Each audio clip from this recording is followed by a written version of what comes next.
Everything I know about Velvet Revolution comes from my parents, and in particular from my father, who has been there in the thick of the demonstrations on 17th November 1989, which of course today is our national holiday and it's a historical event of utmost importance. But back then, for my father, was a very modest man. He would say, I just went out, I needed some fresh air, I went on a demonstration. We went out with my friends, and he would always belittle what he did. The story of the day of 17 November 1989 starts when my father leaves home and leaves my mother and myself at home alone. Of course, from my mother's perspective, it's a different story. It's a story of a young mother with a child staying at home alone while her husband goes to a demonstration against the communist regime. Can you even imagine what goes through the mind of a young mother who's at home and her husband, the only source of income of her family, goes to an event like that? And at that point in time, of course, nobody knew what would happen. Nobody was able to see the future. My father went on to the demonstrations. He met up with his friends.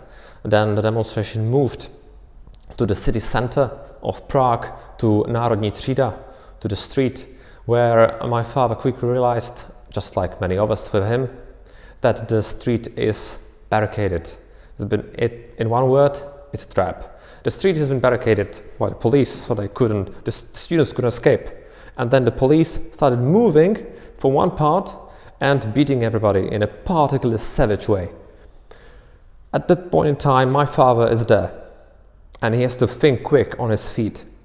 Luckily for him, he knows a friend who lives in that street, and he allows him to enter into a house. That house is a part of a monastery complex or church. Has a massive iron door and iron bars in windows facing the street. So he goes inside.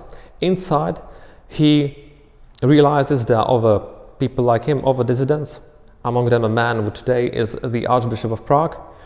And together they scream at the police, they shout at them, stop beating the innocent students, stop beating them, they are unarmed.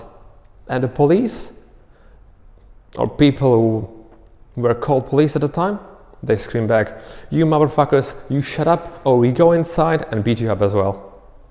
These events obviously affected my life in so many ways, but in particular this is a story that I've been told as a little boy, a story that I was growing up with, and it's something that changes you.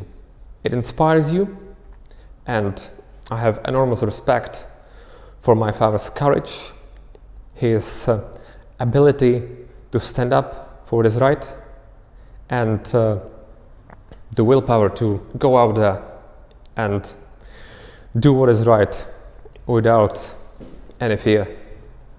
I think we have to ask ourselves, what would happen without the Velvet Revolution? What would happen without my parents' courage to participate in the events of 17 November 1989? And you'd have to say, think about it. Think about it. What did the regime do to children of dissidents? Do you think that somebody like me, with my father's involvement in the anti-socialist organizations, that I would be able to study at university? Obviously not. I would be, cleaning your toilet, or I would be, at best, I would be a car mechanic. Okay, I would be repairing your car, at best. So without that, obviously, my life in London would not be possible. I would not study, I went on to study at the London School of Economics. Without Velvet Revolution, I would not study anywhere.